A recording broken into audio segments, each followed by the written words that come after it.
Good afternoon, everybody. Welcome. Welcome to the market close for January 17th. This is our last market close before the new administration takes over down south of the border. So that's going to be interesting. Next week will be a very interesting week for sure. Oh boy, what can I say? What can I say? The market today, as you can see from the sign behind me, we got ourselves a green day on the market. It's looking good pretty much across the board. We do have some red in a few little areas, but well, you know what? Let's start off right away. Let's just jump right in. Let's jump right in. So looking at the TSX, we're up a good 0.89%, and we're back on the positive side of our blue line. So January is currently a green month if we can hold above this line. So let's hope so. The S&P 500, well, there we go. The S&P 500 also moved above the blue line a little bit. They don't have as much of a buffer space as we have here in Canada, but they're having a great day, up 1.14%. So that's not too shabby. The NASDAQ, same thing. They're up a full 1.70%. Nice, good little bit of a distance above the line. So let's see what they can do. Dow Jones, they're basically 0.9% to the green. And yeah, they're above the blue line as well. So they're doing good. Now, our main commodities, gold down 0.4%, silver down 1.66%, WTI down 0.40%. Crypto, though, looking good. Bitcoin up almost 5%, and Ethereum up 6.27%. So that's not too shabby. So that's looking good. Let's pull up a heat map here and see. Whoops. Yeah, no, really, it's a good day. Looking here at the Canada heat map, look at this. Look at TD up 5.10%. That's pretty good. Good to see them. Good to see them on the positive side for a change. Railroads doing well. CN up 0.2%. CP doing pretty good, up 1.35%. Reuters doing good. Enbridge is doing good. Pembina Pipelines doing fantastic. Looking over to the United States, once again, I forgot to turn those back on because we're looking at the red the other day. But look at this. Tech doing fantastic. NVIDIA up 3.15%. Google's up 1.5%. Amazon 2.38%. Tesla up a nice 3.92%. So looking pretty good. One sort of outlier here, Eli Lilly, they're down 3.61%. I guess weight loss is not the only thing that their drugs are causing. They seem to be having some share loss here today. But yeah, and of course, crypto. Nice green right across the board. Not much in the lines of red. Look at this. Bitcoin, Ethereum. Look at this. Even Dogecoin up 10.52%. That's not too shabby. But here's this thing, guys. There's about 15,000 different coins here. I like to call the little ones crap coins. Doesn't mean that they're all bad, but usually they are. Let's pick a random one here that I have never heard of before. UNCX network. What is that? Beats me. Beats me. Well, at least there seems to be some movement here. Look at they're actually they're worth $260. So this may not be an absolute crap coin. This may just be a crap adjacent coin. We'll call it that for now. Not sure what UNCX does, but if you're interested in a coin like this, you want to definitely be careful. You want to read the white paper. Make sure that it is doing something that that you're okay with. But yeah. Anyway, when you're looking at crypto, guys, it is best to stick with the big boys. Stick with your Bitcoin, your Ethereum, and even Dogecoin. Or XRP. I mean, XRP right now, they're only at 0.64%, but they've been having a fantastic year. So nothing too shabby with that. All right, let's come back to Big Me for a moment as we touch into the chat. All right, Andrew is in first. Let's see. Andrew is really disappointed with Wealthsimple. Let's see. He has a Canadian stock. Let's see. I guess it's in his TFSA that pays a dividend in US dollars. So ALV Wealthsimple converted the dividend 1 USD to 1 CAD. Ooh. That's interesting. Andrew, I would reach out to them and ask them about that. Like, yes, there's going to be conversion on that because they're going to, this is kind of one of the downsides. If you don't have a US account, they'll take that USD, they'll convert it to Canadian, and they're going to throw as well that conversion fee on it. So it might just be that between the exchange rate and the conversion fee, maybe the math is working out to where it ends up being a 1-to-1. And that's not great. That's never great. Yeah. That's one of the things I don't like about Wealthsimple is that Canada-US conversion fee. Not fun at all. Oh, that's me. Never mind. Jersky says, good afternoon. Max is in the house with a good afternoon, everyone. And we got Jordan in the house. Happy Friday, Candace. Hope you're doing well. Hope chat is all well and doing fine. I think everyone's doing great today, hopefully. Kevin Cass in the house with a good afternoon, gang. Luke says, good afternoon, Candace and everyone. Oh, guys, I brought up the spoon. After the last stream, our bomb counter went all the way up to 11.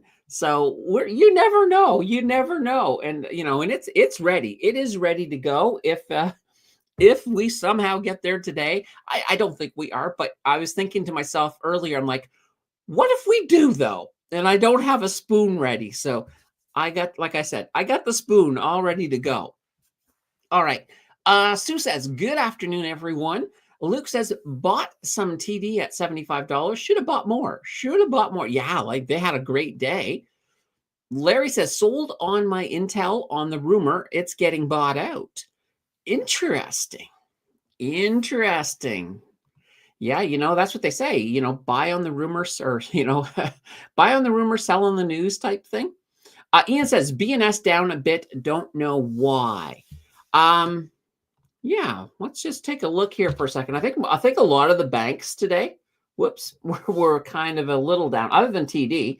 Royal Bank's up a little bit, BMO a little bit, but yeah, look at this. Bank of Nova Scotia down a full 1.09%, and National Bank also down 2.06%. So, what's going on with the banks? I'm not sure. We'll have to. Well, you know what? Let's see if there's any news going on with BNS. We'll put her in here, BNS. Let me just take okay, we got 7 minutes. Fantastic. All right, here we go. BNS, we're going to click on them and we're going to see here. Let's see. TransUnion buys out banks and Mexican Credit Bureau arm in $560 million. Going to click on this a little bit more and see what else we got here. January guidance tracker, Bank of Nova Scotia price target announced at $82 a share. Okay. Yeah, I'm not seeing anything obvious. About that. Now, I do know, and we had this in the news, not this, I think last weekend, about the Bank of Nova Scotia is getting out of a lot of their Central America holdings. But that, I don't think that should have really impacted them. But keep in mind, we'll look further. We'll see. I'll keep my eyes open, see if we can figure that out. Larry says, picked up POSCO yesterday, Korean steel tech company shipbuilder, 44 per share, 13 billion market cap, 33 billion assets, 11 billion debt, 60 billion revenue. Okay, not too bad. 9. Why did TD pump today? Once again, it's another question. It's another good question. I know there was something in the news. Let me take a look here. Guys, give me a second. Let me pull up. I thought the Globe and Mail had something on it. Oh, sorry. Here's my news. The Globe and Mail. Let's just pull this up here. I thought I saw something in here. I saw something somewhere, though. Let's see. Mark Kearney, Justin Trudeau, oil exports, TikTok. Interesting. Let's see. BMO quits Global Banking Alliance. Interesting. Yeah, no, I saw something somewhere, guys, about what was it? Something about things are looking good for TD. So there's something good coming for TD. I don't know what it is, but I did see something. Oh gosh. Oh well. We'll look into that more because I find that interesting. All right, I'm going to jump ahead a tiny bit here. We got ourselves a super sticker. So that puts our fuse. The DeBalm fuse is now up to 12. And that means that Funny Books is the GOAT. So nothing too shabby about that. That's for sure. All right, now let's see here. See, I told you. Whoops, the spoon. I told you. Bring the spoon. You never know. Ian says, let's see. I hope Wealthsimple just made a mistake and that's not a policy they have. I would, you know what, reach out to them and have them take a look at it and maybe they can explain exactly, or maybe they can give you the math. That would be interesting. Jonathan is in the house. Oh my gosh, Jonathan, where is your statement? Am I late? I missed it. I was like, oh no, Jonathan's not here. But who is buying Intel? Yeah, I haven't heard about that yet. So that's interesting. JJ's in the house with a howdy, folks. We got Roku Stittsville, afternoon all. Larry says, no clue who's buying it. I sold my 1920s for $21.30 this morning on the rumor. Yeah, absolutely. And sometimes, guys, sometimes a rumor will pop up and it's even not even a real rumor sometimes. And that'll pump up the price. So sometimes it doesn't hurt to take advantage of some of those things and nab yourself some profits. What do you think about the new Harvest high income shares? Yes, Harvest dropped a whole bunch of new ones, including MicroStrategy. So I knew that these were coming out, and I had planned, like I had picked up some MSTY, the Yield Max version. And I had planned to sort of park in there and move those funds over to the MSTY Canadian version. So I did. They actually have a pretty good, I don't know the exact yield on it, but I think they're paying, well, let me pull it up. I thought it was like a 40-cent share per share, or maybe, yeah, I think so. Let me just take a look here, guys, because I'm just sort of pulling it out of my head right now. All right, so here is the new Harvest one. And yeah, it is 40 cents. There it is, 40 cents per share. All right. I was like, I felt like I was right, but because I only looked at it once, I was like, maybe I'm wrong. But no. So yeah, 40 cents a share. So it just came out, and look at this. It's to the moon already. I bought somewheres in about here. So I'm doing good already. I'm happy about that. So this is our way to get into MicroStrategy without going into some of those synthetic cover calls. And there's nothing wrong. Like, I made a crap load off of the MSTY because I had like 15 shares of that in the challenge. So that did really well. But now I have sold that, moved it into this new MSTY because I'm happy with a 40 cent here, because that's, it's probably about I wouldn't say quite a 40% yield, but it's somewhere in that vicinity. Let's see. Luke says TD had a new CEO and he is starting 2 months earlier and cutting bonus. Okay, there we go. Like I said, I didn't have the time to jump in and read that, but now, yeah, there we go. That's what was in the news article I was trying to find. Harold says, I just picked up some Harvest HHIS and TD is accelerating the CEO transition. Yeah. Now, this HHIS, guys, that's kind of like all of their all of these new single stock high yields all put together. So that's going to be really, really interesting. So I might have to get some of that as well. But you know, I am in on the MS on the Misty. There we go. Sue says, my plan is to buy some HHIS as well. Jonathan says, I was late. No, Jonathan, say it isn't so. Say it isn't so. Kevin Cass says, picked up some Canadian MSTY. Oh, here we go. Sorry, guys, I did not give a warning. So I'm not going to go on it too hard, but woohoo, market's closed. I got distracted over MSTY. So yeah, it happens. Yes, I believe you're right. All right. And Ryan says, for Wealthsimple, besides the exchange fees, there is a 15% withholding tax on U.S. dividends. That's true. That's true as well. Although, wait a minute, Ron. If it's a Canadian stock that pays in U.S. dividends, though, that shouldn't have a 15% withholding tax. As far as I know, it shouldn't. If it's a Canadian company that sells, because some Canadian companies do pay out in U.S. dividends. So that technically should not have that withholding tax. Now, if it was an American company, yeah, 100%. All right, 9 says Paul Saylor. Paul. Speaking of Paul, you're here, aren't you, Paul? I'm pretty sure I saw you. Anyway, I'm not sure if Paul is here, but yeah, me and Paul still have to have our because Paul was the winner of our contest last month. So our 5,000 sub contest. So me and Paul still have to set something up because Paul won an hour of my time and we haven't set anything up yet. So Paul, reach out to me on Discord. We'll get that set up.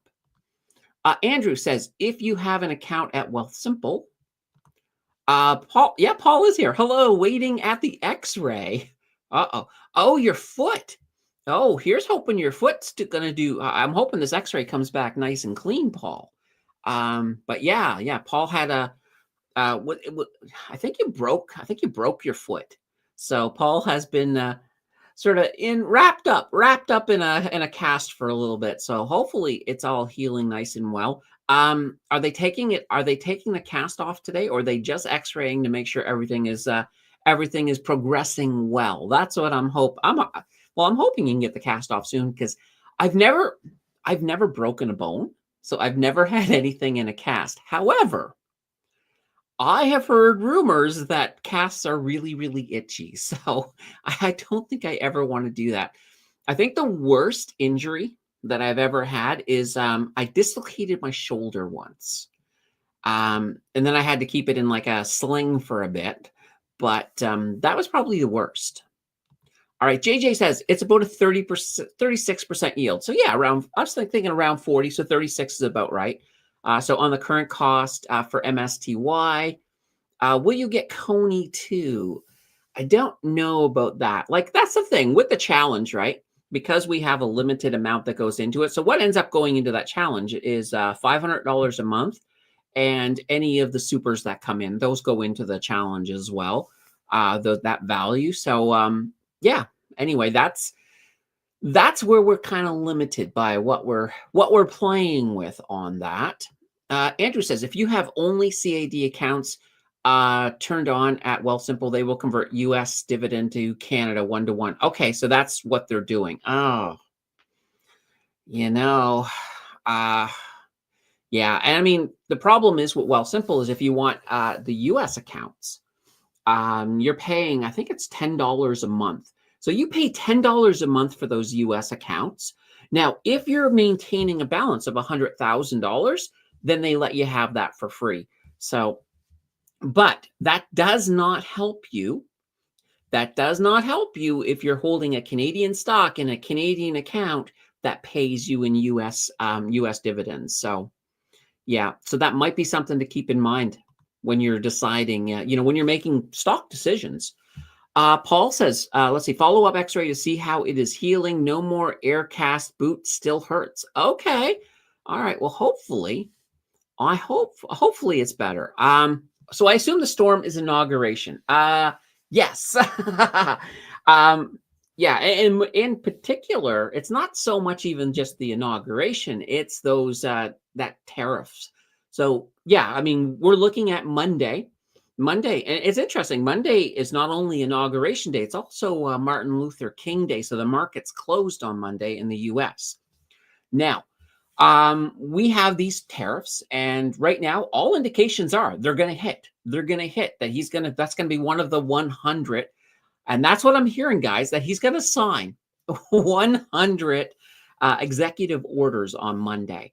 There's even been talk that he might put an extra little desk in somewhere in a corner in the White House so that he can just sit down and get through all of the executive orders. But that is supposed to be one of the ones coming out on Monday. So we will definitely have some reaction to that here on Canada. So it'll be very interesting. Like, I can't wait to see what the market does on Monday. Now, obviously, the companies that will get impacted the most is anybody that does have a heavy amount of exports to the United States, because that's going to impact them big time. But we could see a general panic right across the board. So one of the things I'm going to do here is on Sunday, I was going to offer a Monday stream. If you guys want me to do a Monday market close, just so that we can sort of recap that. So I was going to do that on Sunday. But yeah, I'll put that up as an option on Sunday when we do this week, as we're talking about that, because I think it would be very interesting to sort of watch how this all unfolds. So Monday will be a very interesting day. And then Tuesday could be interesting as well. Now, a lot of people are thinking of the Trump pump part 2 for the US stock market. So that's where we could have some interesting things. Like, take, for example, if you have a company here, for example, that does invest heavily in the US. So you could look at something like Brookfield Asset Management. They have a good amount of US assets. So they could actually, do well even if we have the tariffs. Some companies, not even some companies, if you think of like ETFs, you have an ETF like VFV. VFV will do fine. VFV will do absolutely fine as we move into whatever is going to happen on Monday. So I am looking forward to that for sure. All right, Mario says, good afternoon, everyone. Joe is in the house with a happy Friday. All right, and I got to just slip down here for a second because we got a super sticker coming in from Kiev and Kaz 549. Thank you very much, Kiev and Kaz. All right, guys, the fuse is moved up to 13. Oh boy. And Kiev and Kaz is our new goat. So we got a goat, a new goat of the stream, Kiev and Kaz. Thank you very much. All right, where was I at with the comments? Right here. Let's see. Paul says, Trump pump or sell the news on January 20th. Bitcoin and MicroStrategy up. Yes. This is the interesting thing. I'm thinking that Bitcoin and MicroStrategy will have a good, here's the funny thing though, right? One of the issues is that I think Bitcoin will have a solid day on Monday, but I think Tuesday will be the day, because where the markets are closed, and that includes, of course, all of those spot Bitcoin ETFs in the US, because of those markets being closed, we're going to see some really interesting stuff on the Tuesday of next week. So that's going to be very interesting when we look at how, if Bitcoin has a huge surge on Tuesday and MicroStrategy as well. Be ready, guys, because here's the thing. These surges tend to go higher than they should. So that sometimes gives you a really good exit point if you want to grab some profits. and then, they're going to come back down, and, you can get back in cheaper at that point. So just something to keep in mind. Andrew says USD should be turned on automatically if you have a significant amount with them. Yeah, exactly. If you have 100,000, my understanding is that they're supposed to turn that on at 100. If you have 100,000, they're supposed to turn that on automatically. Hopefully they do. Hopefully they do. Let's see. Larry says, did you watch the season finale of Silo? Not yet, but tonight. I will do that tonight. Actually, yeah. It was kind of funny. Like, it drops here late. So last night it dropped late, and I was I was actually watching episode of me and Joe were watching an episode of the UK Traders. So yeah, we'll catch that tonight. All right. JJ says MSTY greater than CONY if you only have to pick one. I would agree. I would definitely agree. El Mayo says love Wealthsimple, but don't like their FX conversion fees. I have premium, but have yet to open a USD account with them. Yeah, I don't like, I hate conversion fees.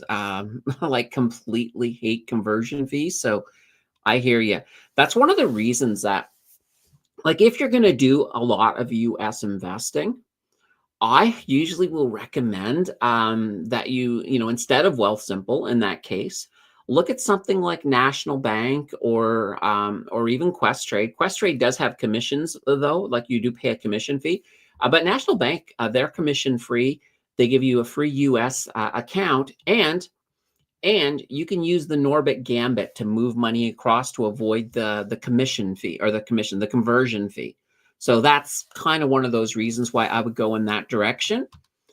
JJ says you get the USD account for free as a premium client with Wealthsimple. Let's see. Harold says, I just wish we had some kind of numbers on how high tariffs are going to reach. Yeah. So, I mean, initially, we're looking at 25%. But here's the thing.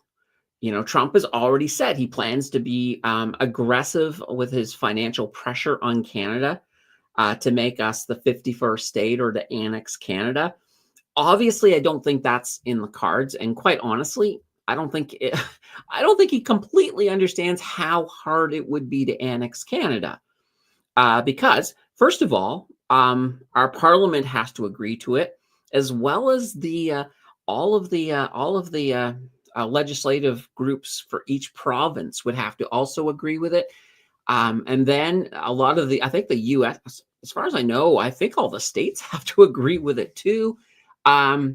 It's not going to happen. I think he's after something else. I think he's after that economic union. So we'll have to see if that works.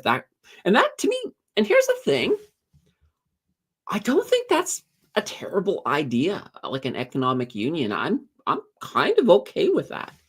And that is a lot better than what he's sort of saying. And keep in mind, that's the way Trump works, right? He goes for the big reach to scare you into taking the settlement, which is what he wanted in the first place. So that could be what we're seeing here. Oh boy, the next 4 years are going to be interesting. No matter what side of the aisle you sit on, the next 4 years will be very interesting. All right. Here we go. Ian says 1.5% is not that bad. I think that's similar to what banks charge. Yeah, it's not. I mean, sometimes it's the price of doing business, right? Like, but at the same time, if you do have something where you can do the Norbit's Gambit, you're paying a much smaller fee for the Gambit than you're paying for the conversion fees. Larry says, I bought MicroStrategy Bear ETF for 3.7 to 3.9. Interesting. Very interesting. Let's see. Mario says, Hamilton has 2 new ETFs, CMVP and SMVP. Interesting. I haven't been. Well, today I've been putting together all the news I was going to say starticles. I'm thinking of news articles and stories at the same time, and I just married the two. But yeah, I was putting together all the news stories for this week today. So yeah, I didn't have a chance to notice that. CMVP. Now, well, guys, let's take a gander. I'm just curious to see. All right. All right, let's head on into Hamilton and see what these are. All right. Hamilton Champions Canadian Dividend Index ETF. Guys, no, go back, go back. CMV. Let's learn a bit more about this. All right, so it's an equal weight portfolio of blue chip Canadian companies with a long history of rising dividends. Okay, that's not too shabby. 0% management fee. Okay, that's an introductory. Of course, Hamilton, sometimes you have to really dig to get your hands on what their management expense ratio is. But let's see here. Okay, net of fees. So it doesn't look, is this one going to use a little bit, like I'm wondering if they have a leverage version as well, or is this just going to be a straight up, yeah, it looks like it's going to be a straight up. Let's see, dividend stability, market capitalization. Yeah, yeah. So yeah, look at this here. Yeah, they're not going to be a covered call. This is going to be a straight up one. This is going to be a nice sort of competitor to like to like any S&P, any TSX type performance. That's not bad. That's not bad. So that's CMVP, and then there's SMVP. Is that going to be the US version, or let's take a look here. SMVP. Let's see here. Yeah, and that's the US one. So basically, it's like VDY and VFV, but with Hamilton. Interesting. There we go. Those look good. I like them. JJ says it's not automatically turned on. You have to open it manually. Since there are account agreements you need to sign with Wealthsimple. Okay, there we go. Kevin Cat says Silo was great. Awesome. I can't wait. And Paul is saying, Larry, MicroStrategy Bear, do you like punishment? 9 says, if you lose premium with Wealthsimple, you keep your US accounts, but will get charged the FX fee if you convert Canadian to USD. Okay, fair enough, fair enough. Andrew says, I've lost over $1,000 of dividends. I'll ask if it should have been turned on. Okay, yeah. Larry says, Paul, I'm going to get my free $1 out of it and scram. Why not? Why not? Take your dollar. Take your dollar. Let's see. The banks do not even tell you what they are charging you for FX. Yeah, banks are very good at hiding fees on you. So, what can I say? Oh, God, that's so good. That is very, very good. All right. Yeah, it's kind of interesting. I don't know. I've kind of moved away from the big six as a customer. As a customer, like I use EQ Bank personally. I find them to be pretty good, pretty darn good. So that is something. Oh, I had something else. So guys, as I mentioned before, Blossom now has well, they don't have it yet. This is their beta version of their desktop app. So once this rolls out, once they've get everything working, at least it's not crashing. I showed you guys the other day and it was kind of crashing a little bit, but they fixed whatever was causing that issue. But and I don't have a search yet, and that's kind of bugging me because I want to be able to search, because I know Ian mentioned the other day if I could do like a portfolio review, and I'm thinking about doing that. Like maybe we'll do that as part of on the market close on Wednesday. We might do that. So if you have a Blossom portfolio and you have your stuff hooked up to it, like this person here, Darth Trader, they're hooked up to it. So if Darth Trader was one of you, we could actually go through and look at some of these. So what I'm thinking is, guys, if you're not on, first of all, if you're not on Blossom, get on Blossom. There is a link down below. Just get over there. Download the app, and pretty soon you'll be able to do the desktop part, which is fantastic. And then we'll set something up. And if you guys are interested in me doing a review on the Wednesday show, then we'll do one. Maybe we'll do one a week. We'll do one every week. So yeah, I'll figure out how we'll find out. Actually, you know what? Because you need the desktop app to do it, over on Blossom, you can direct message me. So if you direct message me and just direct message me and say, Candace, I want one. And then what I'll do is probably the fairest thing to, I'm trying to think of how the fairest thing to go. For now, first come, first serve. I'll do anybody. Just message me. Whoever messages me first, I will do you hopefully next Wednesday. And here's the thing, guys.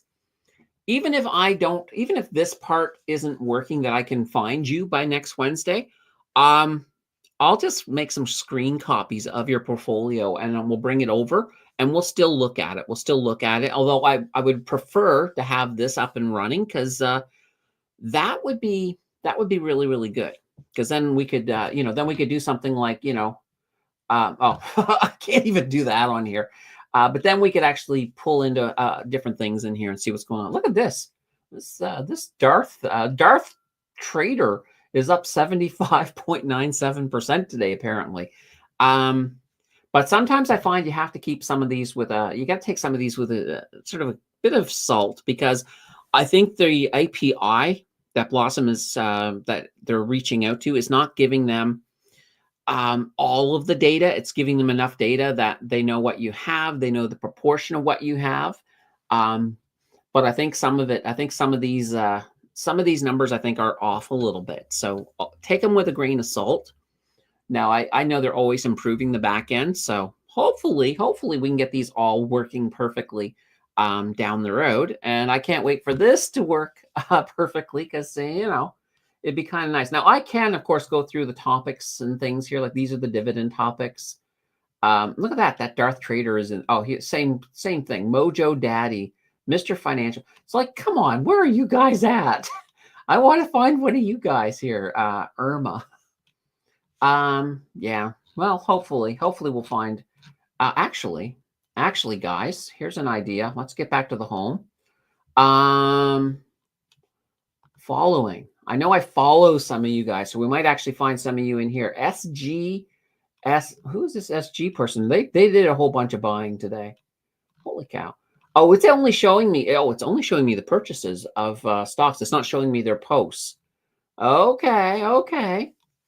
Anyway, it works a lot better if we have the actual app. So, and once this is all working, I can't wait. But anyway, Blossom's pretty darn cool. This is like early beta, like not a lot. I think the only people who have access to it are people who have the pro version of Blossom. I think they're allowed to go in and play with it, and the ambassadors. So, all that fun. Ian says, notice Blossom had the dividend dates messed up on Bank 2 and ENCL. Was going to mention it here, but I contacted them instead. They're going to fix it. Yeah, absolutely. They have like feedback buttons there in Blossom. Anytime you see an error, just reach out to them. I'll let them know, because yeah, it's we're talking about investors making an app. So, I don't know how much professionalism. I mean, there's a lot of professionalism, but I don't know the level of the coders on this project. So, there's probably a lot that they can miss. So definitely let them know. But nice thing to say, considering Blossom has only been out for a couple of years, they've been doing really, really good. All right. Jersky says, what does the stock lending money go into? Will it count as contribution to your TFSA? That's a really good question. Because I know it gets deposited in, and I think the way it would work to me logically is it probably does count as though it's a contribution.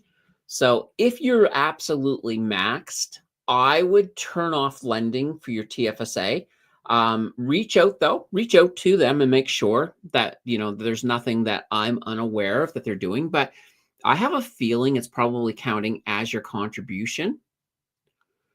Let's see. How do you link your portfolio to Blossom? So once you're in Blossom, like I can't see, I can't even show it to you on here. But when you're in Blossom, if you go to your portfolio, it should give you some options down towards the bottom where you can, is it towards the bottom? The worst thing is, that, I could just share a whole screen and pull my phone over, but my phone is being used as the camera for these because, yeah. So it won't let me do it. I'll do some screenshots. Maybe bring that to the next show so that whether I can show you, but it does do it. It does do it. But you have to go to the portfolio, and then it's either towards the bottom or towards the top that you can get in, and then basically you go into add, and it'll ask you, if you want to link your portfolio. Now they are limited. As far as I know, right now it's only Wealthsimple and Questrade for Canada. For the US, though, they have quite a few in there as well. Like I think Robinhood and a whole bunch of others. I think it's just that a lot of the banks and a lot of them up here in Canada are not being very forthcoming with their API access. So, that's kind of the thing. Like I know for the challenge, I have to manually, which is a pain, but I have to manually enter them because they don't have access to the API for National Bank. All right. Mary's in the house, guys. Hello, Mary. So as you guys may or may not know, Mary likes that like button a lot. So if you don't want Mary telling you about the like button, just hit it now. I'll have some coffee while you guys are hitting the button. Very good. Let's see. Paul is saying, MicroStrategy might break 400 in after hours. Oh, interesting. Well, let's take a look. Boop-a-doo, MicroStrategy. Guys, where is it? There it is right here. MicroStrategy. So 396 right now. And in the after hours, they're at 398.80. So could be interesting. Could be interesting. Let's see. 9 says you could do a YouTube short or video how to do it if you want. Okay. You know what? A short. Shorts now can actually go up to 3 minutes, which is a change that YouTube just recently made. So yeah, I'll do a short. I'll definitely do a short on that. I like that. Larry says, how many more stickers for hot sauce? 12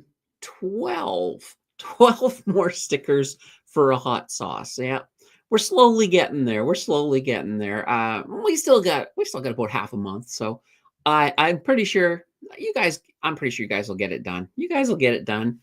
But as I said, I have the spoon here. So we are ready to go for whenever it does happen.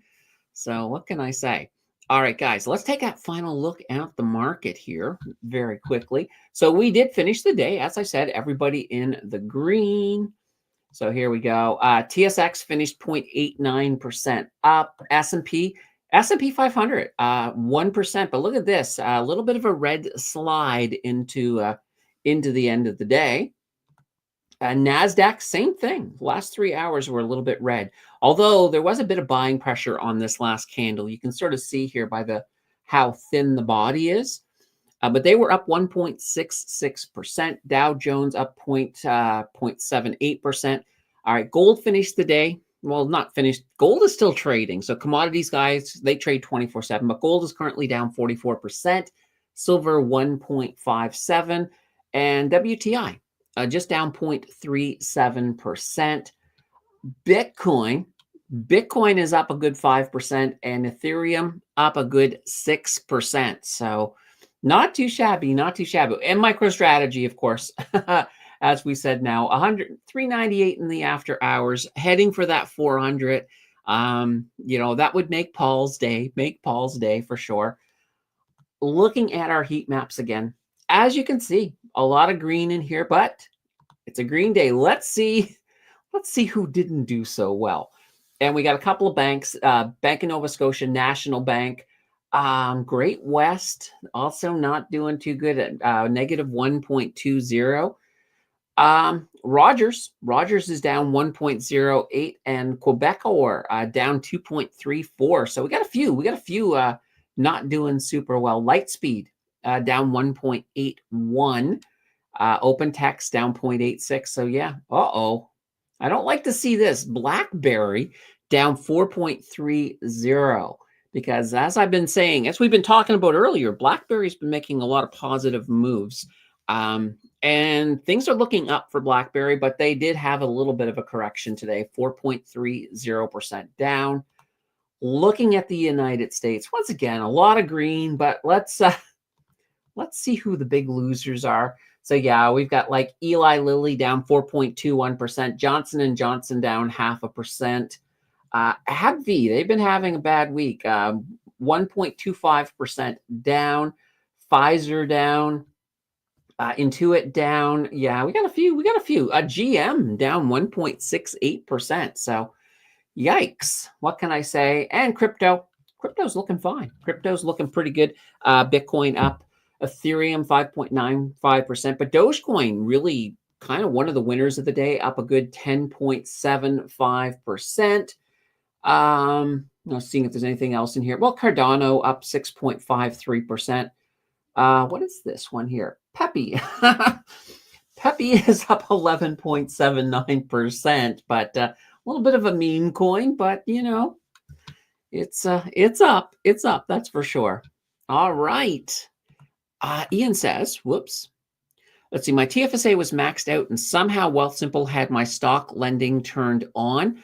Over contributed by 38 cents. I was still on the fence about stock lending, so I don't think I turned it on myself. Okay, wow. Yeah, 38 cents. Wow, that's not good. Jersky says, that's cutting it close, Ian. Yeah, luckily the overage fees that the CRA charges is only on what's over, not on the whole thing. So yeah, you could be losing like I think it's like 1% a month on that on that 38 cents. So, that's never good. Never good. I always don't, especially when you're dealing with a TFSA. I think Wealthsimple should know better. They shouldn't be turning on anything because you need to be aware of your contribution room. And that's one of the reasons, like Wealthsimple, they used to, at one point, anytime you got a referral reward, they used to just drop that right into whatever account. But now they just drop it into the personal account and then you can move it wherever. And that makes a lot more sense because, nothing worse than if you've got a maxed out TFSA and, your buddy signs up for Wealthsimple using your affiliate link, and then they drop $25 in your TFSA and you're instantly in overage territory. So I like that they do it now in the personal account. So that's not too shabby. All right, guys, we are coming towards the end. We're not there yet, but we're getting there. If you got your last minute questions, gather them up, put them in order, throw them in the chat so I can see them, and we'll go from there. Ian says, I pulled out $1 after that. Hopefully that fixed it. Yeah, that should. If you're only over 38 cents, $1 should get the job done for sure.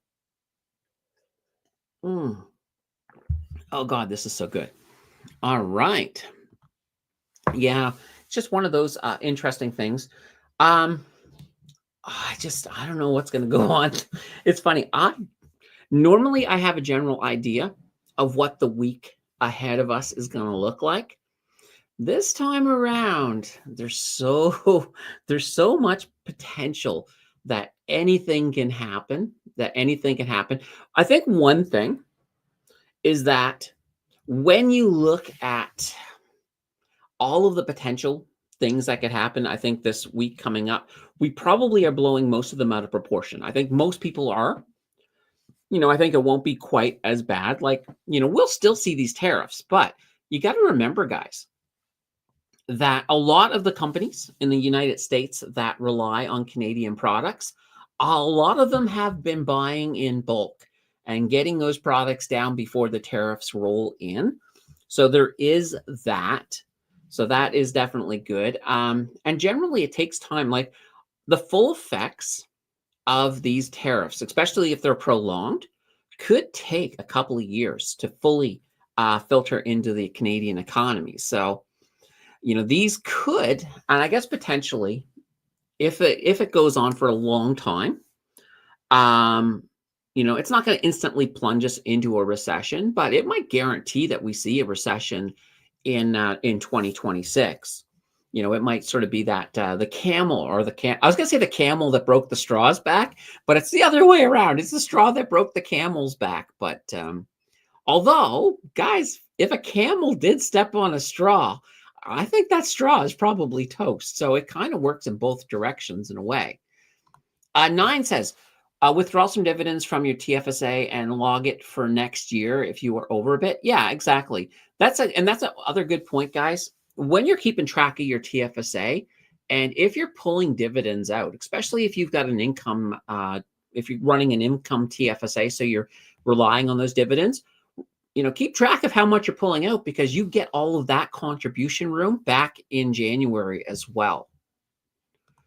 All right. Tim says, what's the deal with Trump's crypto plans?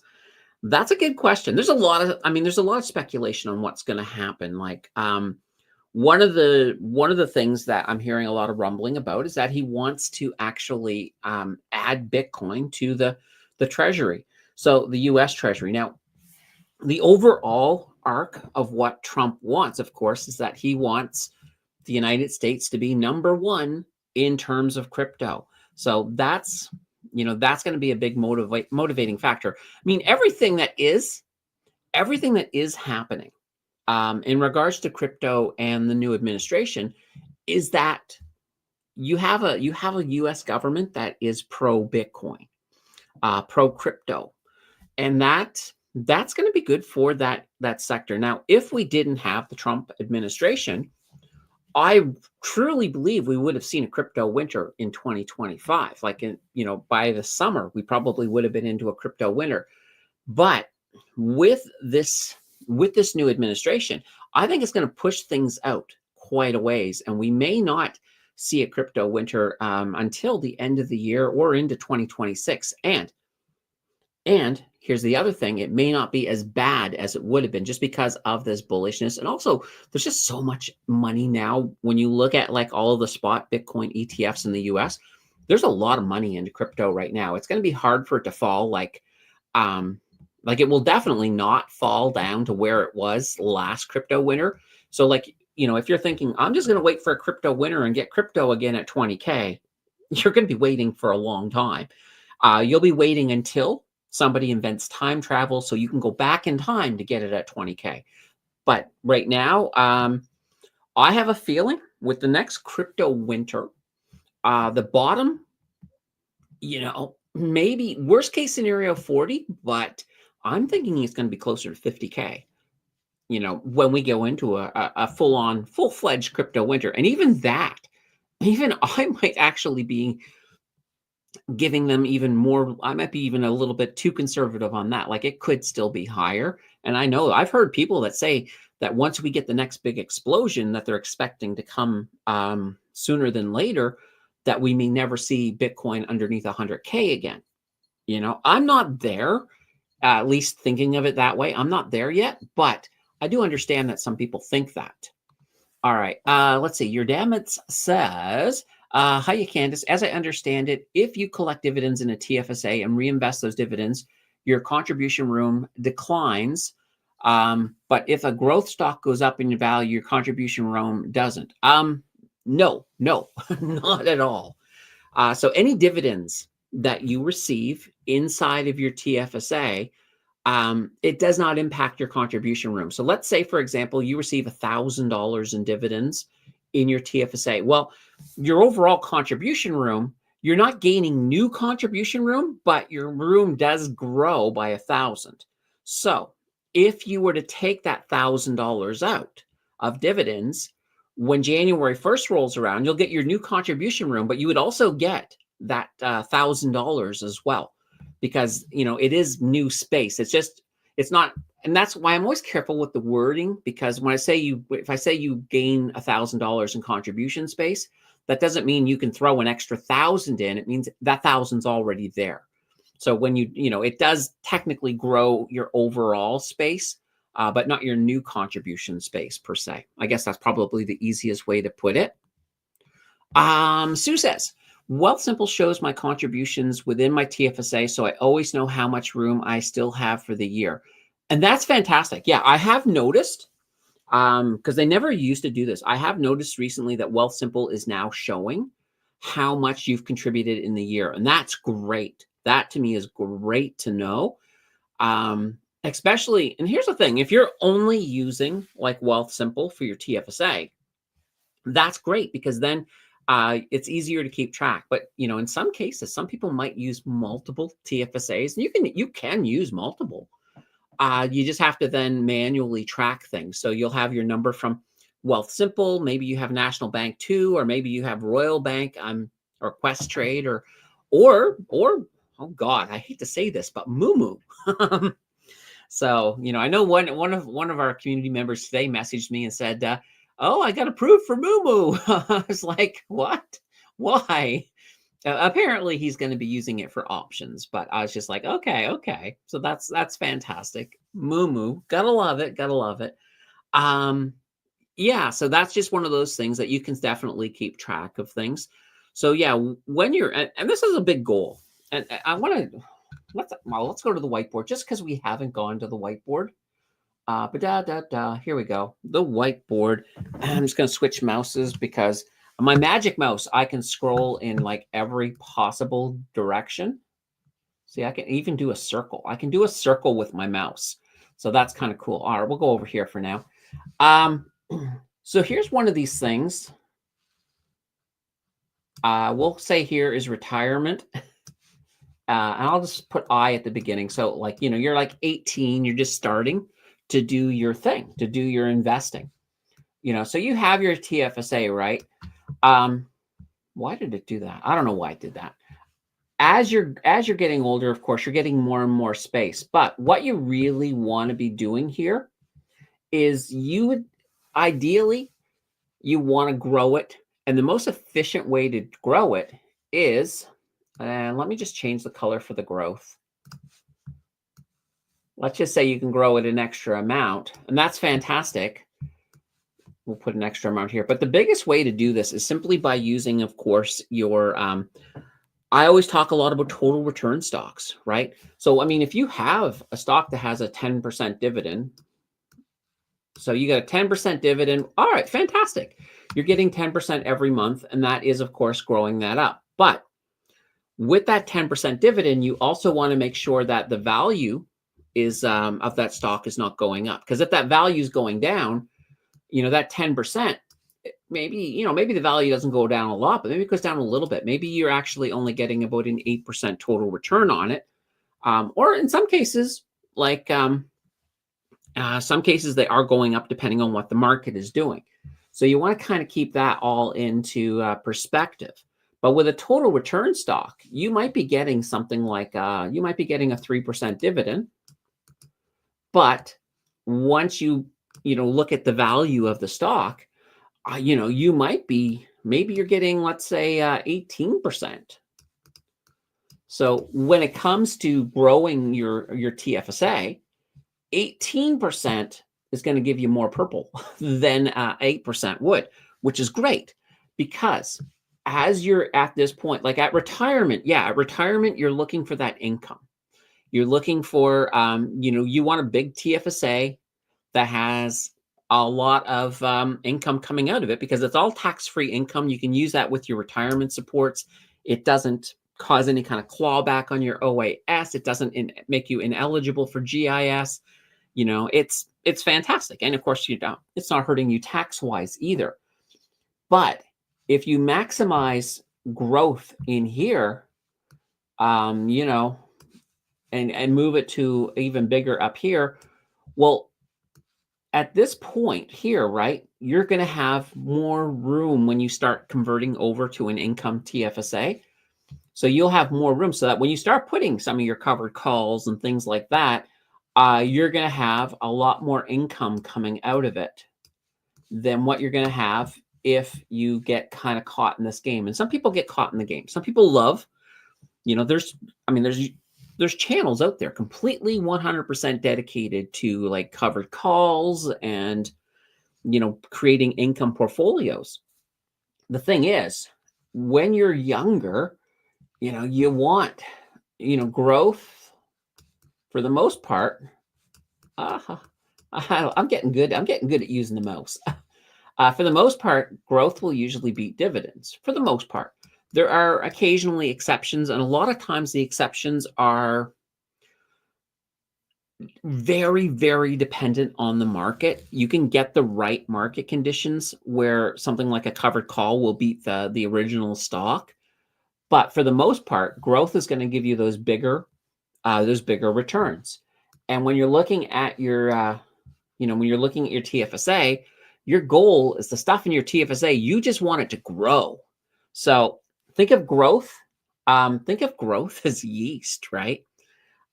So the more growth you got going on in here, the things with the big share values that are going up, they're going to really, really expand that TFSA, so that when you do get, like I said, when you get to this point down here, you have more room, and you can really put in a lot of income, and you can pull out. You can get a lot of income flowing from it. Ideally, guys, if you've been investing since young, ideally, you should have more dividends coming out of here than you need. And that is if you use the right strategy. If now some people get caught up, like when you first start investing and you discover dividends, it's like, oh my God, dividends. Oh, look at this free money. And it's fantastic. It's absolutely fantastic. But you don't want to get so caught up in dividends that you lose opportunities to make bigger money. This is what I always say: do the math. Do the math. Know what your total returns are, and then that way, you're going to find you're going to have a lot of the dividend growth stocks, which are the same thing as your total return stocks. And I'll tell you, the only reason I like the word total return is one reason. There's actually one good reason, because when you hear a dividend growth stock,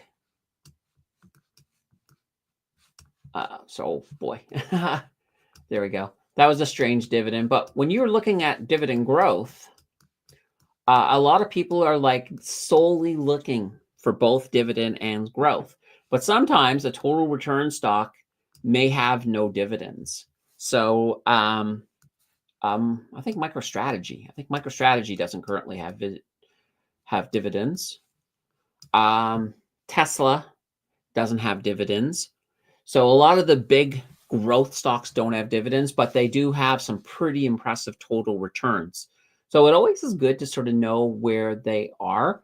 Like right now, one great option. So like I hear people go on right now about I'll give you an example here.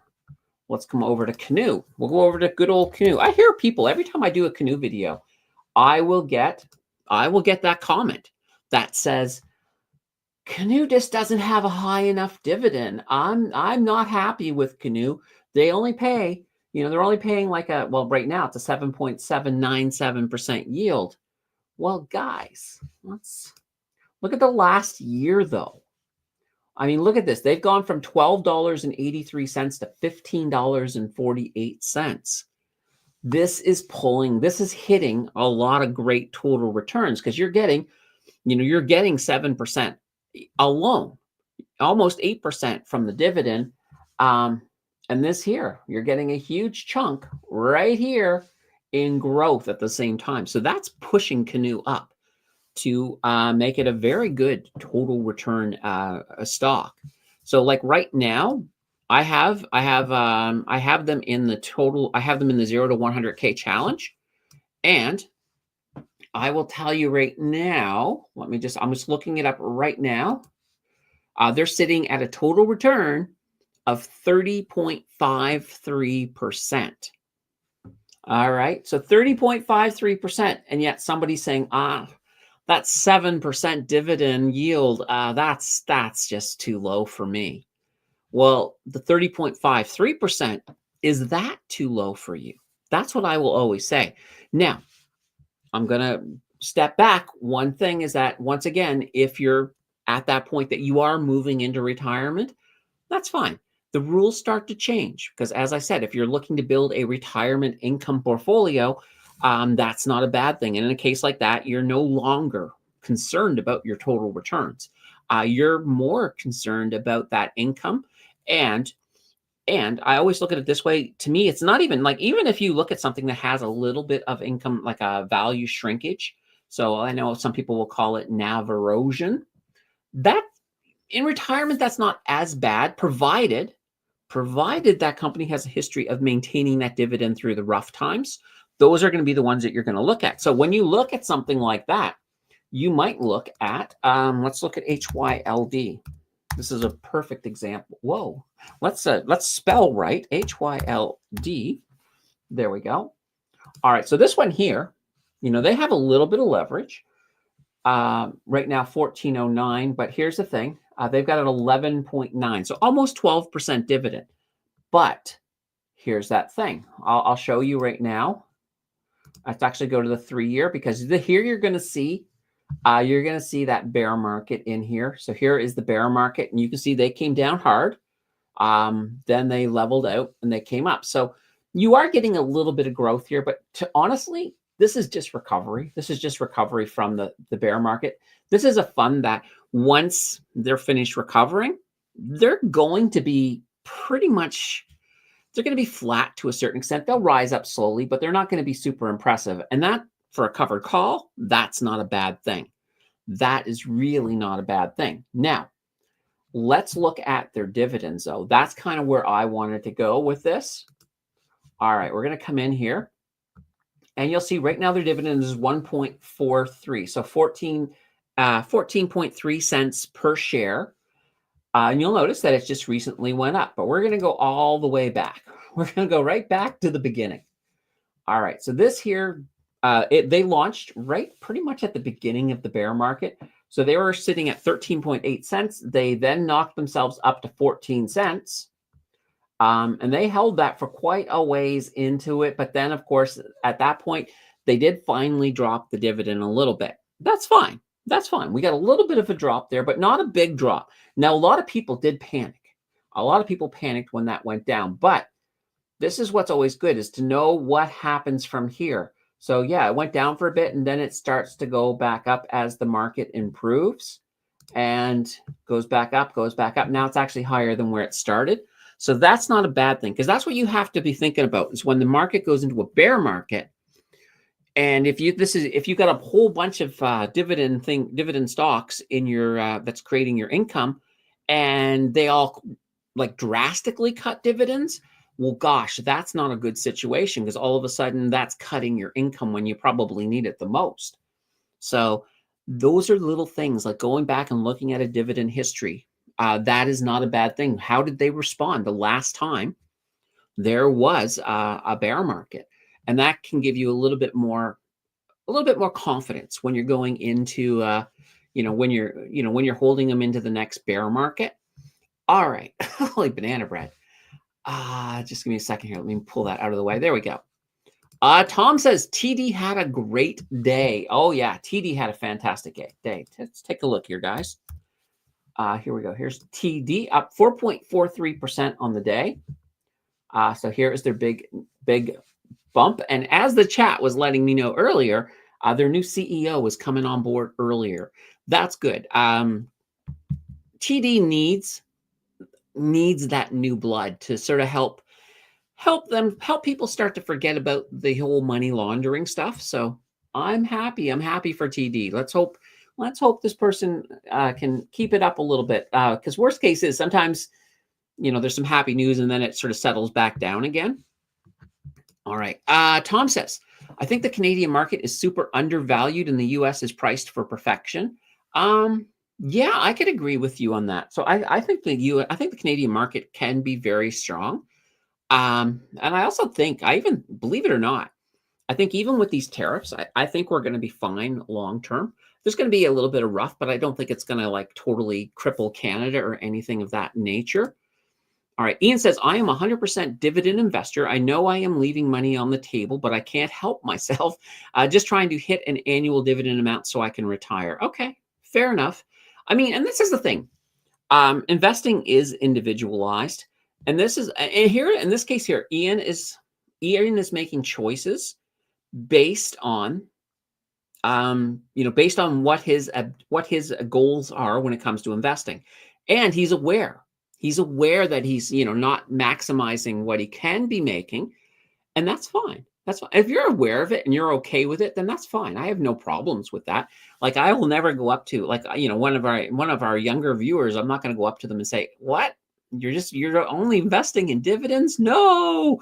I'll help them with that, but I'm a lot of these things are in general. These are kind of the best ways to go.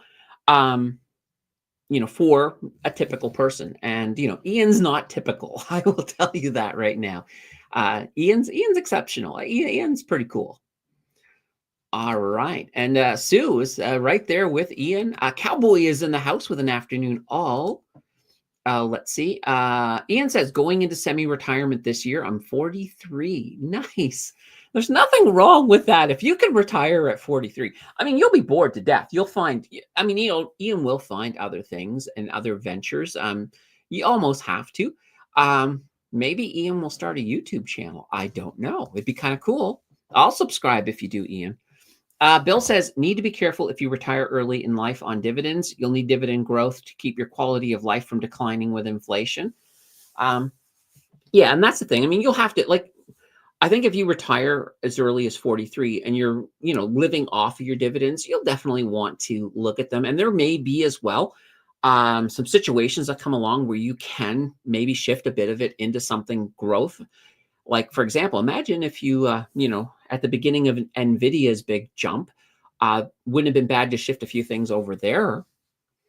All right.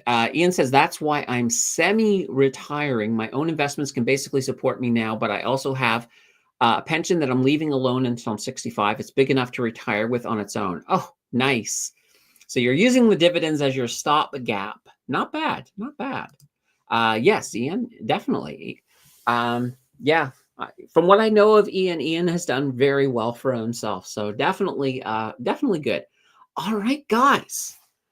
We will be back here on Wednesday. Well, we will be back here on Wednesday, but we're also going to be back here for this week on Sunday. And I will give you guys an opportunity to get a Monday market close. Because like I said, Monday, I think is going to be very, very interesting.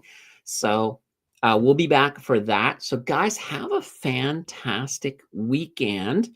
And Actaz just dropped in. I gotta say hi. Hi, Actaz.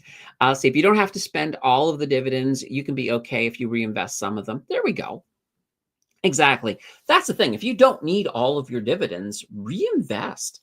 Build up your pot. I mean, and also, I mean, here's that thing, because I've heard somebody say, well, why am I going to just live off the dividends? There's a lot of money there in my TFSA, but like usually if if you have heirs, somebody you want to leave things to as well, that's a nice nest egg for them to get. And honestly, especially if you get to a point that you can live off of it without really touching it, that's absolutely fantastic. That's definitely a goal. Now, in some cases, you may not have that luxury, and we'll definitely. I probably should do a video on what do you do when you just don't have enough to make ends meet going into retirement. So that's probably a good video idea. All right. And Ian says, I want to fix kids' bicycles, need to contribute to the community. If you want to be a part of the community, I want to like in a small town in Latin. Or I think that's live. I want to live in a small town in Latin America. Nothing wrong with that. And, if you're good at fixing bikes, there's always bikes that need fixing. So nothing too shabby about that. And, if you did want to make a YouTube channel, Ian, you could always show people how to fix bikes. It's kind of like that, teach a man to fish and he can feed his family forever instead of giving them some fish. So, teach a kid to bike and they can get further in life. Well, yeah. Oh, that's kind of funny in a weird way. All right, guys, we're going to head into the weekend. So have a fantastic week. We'll see you guys on Sunday. I can't wait. Until then, wait a minute. There we go. I wanted to be large screen. All right. Have a fantastic weekend. We'll see you Sunday. Take care, everyone. Enjoy the rest of your day. Bye-bye.